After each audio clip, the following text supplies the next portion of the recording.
This video is for a general audience. It can be enjoyed by both adults and children. Hey guys, Thomas Pandit speaking, and for the 75th anniversary, I'll be reviewing the whole railway series. In this video, I'll be reviewing the 11th book of it, Percy the Small Engine. So without any further delay, I think we should get started. First story up.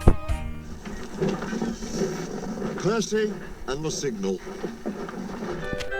So, this is a story in which we get an example on how Percy has the cheeky traits just like Thomas, but what makes him stand out is naivety. Whereas Thomas, while naive, himself was more arrogant and fussy. Percy took the belief of backing Signal seriously, as face value from the likes of Gordon and James, which is a good message about something that should be talked about these days, knowing the internet and the social media in general. And I like Percy's tricks and how it shows a cheeky personality. 8 out of 10. Duck takes charge. I remember once that Rverend Wilbert Awdry has stated that his characters act like children. And I remember in the Thomas the Tank Engine Man documentary that they were talking about the hierarchies that children have to face, and it clearly shows in stories like this. The bigger engines here represent the older children, while Percy and Duck here represent the younger children who get bossed around. While the Fat Controller here, who is the parent in all of this, is the one who is put in charge of them in the end. It's a pretty good analogy, plus it definitely shows that people should stand up to themselves. And it also shows a sign of support to those in need, although be more calm about it rather than causing further trouble like what Percy and Duck did at the sheds. I like Duck's introduction here, and I like the story of how Percy and Duck stand up to the big engines. A 9 out of 10. Next story. Percy and Harold. This was a fun story, especially with the racing part. I quite like this one, as it introduces to us another real versus non-real rivalry, which is now aired.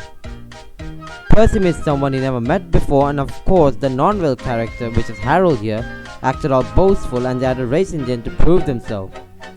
This sounds a bit like Thomas and Bertie, although how the race was done was more of a coincidence rather than being planned.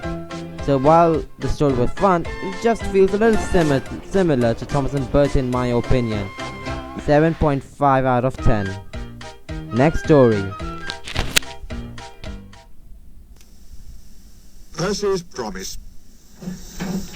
Now, this is probably my most favorite story out of the whole book, cause this is the story where we see, instead of Percy's cheekiness, we see his bravery side, and how even though there's the flood and like the railway lines are always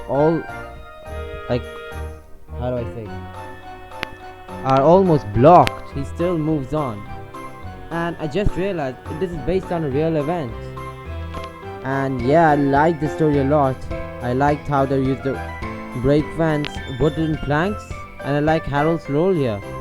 And we see Percy's bravery here, which I quite liked. It shows his heroism.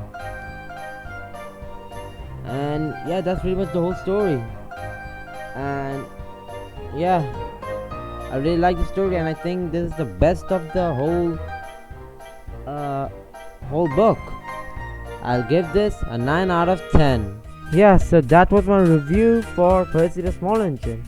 It was quite a cute book about Percy and his cheekiness. I quite like Percy's promise as it shows his brave side. Thomas Pandit fan signing off, and I'll see you in the next review.